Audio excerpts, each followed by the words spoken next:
प्रकृत्यैव च कर्माणि क्रियमाणानि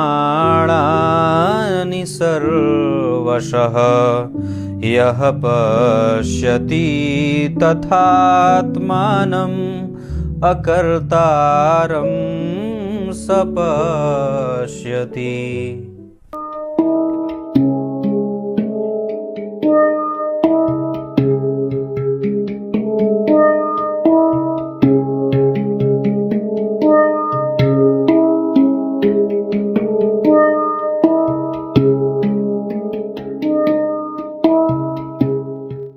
प्रिय दर्शकों नमस्कार, एक बार फिर से उपस्थित हूं आप सबके सामने बुधवार के कार्यक्रम में। ससुराल से कब धन प्राप्त होता है, इस पर बड़े लोग सवाल पूछते हैं। खास करके बिहार और उत्तर प्रदेश की जितनी भी कुंडलियां आती हैं लगभग उन लोगों में ये सवाल बहुत ज्यादा होता है।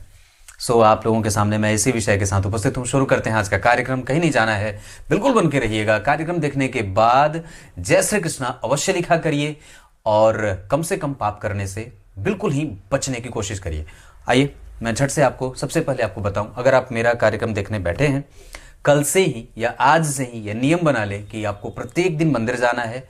रविवार को अपने आसपास किसी गौशाला को पता करिए और वहां पे गायों की स्थिति को चेक करना चाहिए कि कैसी हैं, वो कैसे रह रहे हैं, क्योंकि आपके घर से तो निकाल दिया गया है।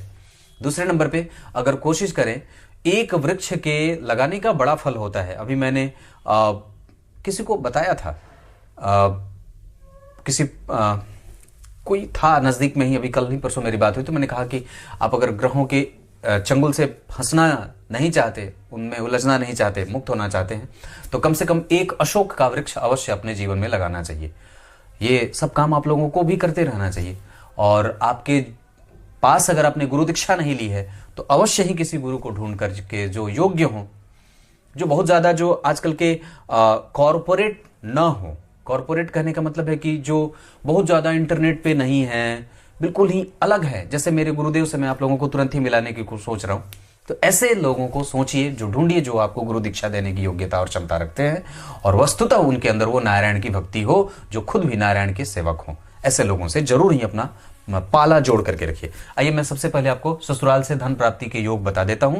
ये 4 सूत्र एक एक करके मैं अभी बताऊंगा। सबसे पहला सिद्धांत ये कहता है कि सप्तम भाव पर शुक्र की दृष्टि हो, सप्तम भाव पर शुक्र की दृष्टि हो और सप्तम भाव पर कम से कम 1 या 2 शुभग्रह बैठे हों या देख रहे हों। मतलब एक तो शुभग्रह शुक्र स्वयं देख लिए, एक और शुभग्रह कम से कम सप्तम भाव को देख रहा हो और पापक ग्रह की वंचना वहां पे, पापक ग्रह वहां से बिल्कुल भी न दृष्टिपात करते हो, तो व्यक्ति ससुराल से धन प्राप्त करता है। मतलब सप्तम भाव पे सिर्फ शुभ ग्रहों का प्रभाव हो और सप्तमेश कमजोर ना हो, या फिर ये कह सकते हैं कि सप्तम भाव का अधिपति भी कोई शुभग्रह बनता हो और सप्तम भाव पे 2 कम से कम शुभग्रह बैठे हों या देख रहे हो, तो जातक ससुराल से खूब धन प्राप्त करता हो।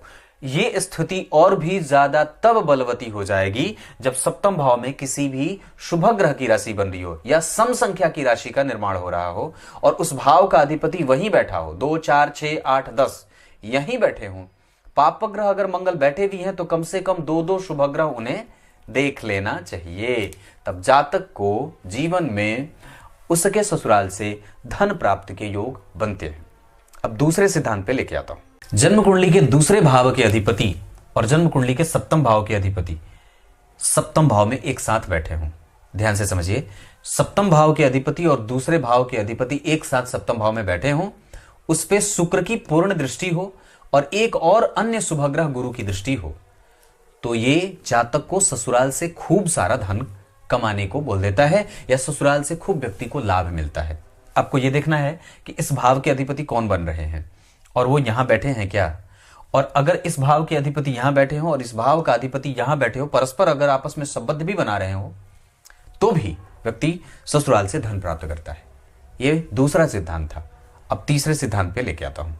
तीसरा सिद्धांत यह कहता है कि तीसरे भाव के अधिपति और नवम भाव के अधिपति, तीसरे और नवम भाव के अधिपति एक साथ संबंधित हो और उनका संबंध किसी भी तरीके से शुक्र के साथ होता हो, तीसरे और नवम भाव के अधिपति एक साथ हो, एक दूसरे से संबंधित हो और वो शुक्र के साथ भी संबंधित होते हो। मतलब यहां पे शुक्र और गुरु बैठे हो इस भाव के अधिपति होकर के, यहां पे शुक्र और कोई भी ग्रह यहां बैठा हो उसी के साथ शुक्र भी बैठे हो, तो व्यक्ति को ससुराल से खूब सारा धन मिलता है। अब चौथे सिद्धांत पे लेके आता हूं। चौथा सिद्धांत ये कहता है कि लग्न के अधिपति अगर बलवान होकर के बैठे हों, बलवान कैसे, अगर लग्न के अधिपति लग्न में बैठे हों और शुक्र भी वहीं बैठे हों या सप्तम भाव में लग्नेश बैठे हों शुक्र के साथ, तो व्यक्ति ससुराल से खूब धन अर्जित करता है। इसके अतिरिक्त अगर आपकी कुंडली में अष्टम भाव अगर बहुत बलवान हो, अष्टम भाव अगर आपकी कुंडली में बहुत बलवान हो, धन भाव आपकी कुंडली में बहुत बलवान हो, तो भी व्यक्ति को बार बार ससुराल से कुछ न कुछ मिलता ही रहता है।